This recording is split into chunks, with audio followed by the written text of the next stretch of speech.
100% வாக்குப்பதிவை வலியுறுத்தி மாற்றுத்திறனாளிகள் பங்கேற்ற விழிப்புணர்வு மோட்டார் சைக்கிள் பேரணி நடைபெற்றது. மாவட்ட ஆட்சியர் தினேஷ்குமார் கொடியசைத்து தொடங்கி வைத்தார். கிருஷ்ணகிரி மாவட்டத்தில் உள்ள கிருஷ்ணகிரி, ஓசூர், பர்கூர், ஊத்தங்கரை தனி, வேப்பனஹள்ளி, தள்ளி ஆகிய 6 சட்டமன்ற தொகுதிகளில் 100% வாக்குப்பதிவை வலியுறுத்தி மாற்றுத்திறனாளிகள் பங்கேற்ற விழிப்புணர்வு மோட்டார் சைக்கிள் பேரணி கிருஷ்ணகிரி புதிய பேருந்து நிலையத்தில் நடைபெற்றது. மாவட்ட ஆட்சியர் தினேஷ்குமார் கலந்து கொண்டு கொடியசைத்து பேரணியை தொடங்கி வைத்தார்.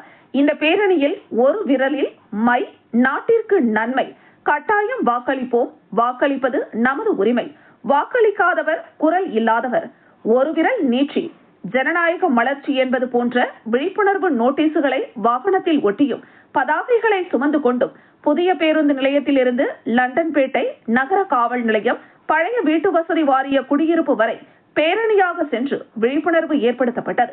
பின்னர் விழிப்புணர்வு கையெழுத்து இயக்கத்தை மாவட்ட ஆட்சியர், மாவட்ட காவல் கண்காணிப்பாளர் தங்கதுரை ஆகியோர் தொடங்கி வைத்தனர்.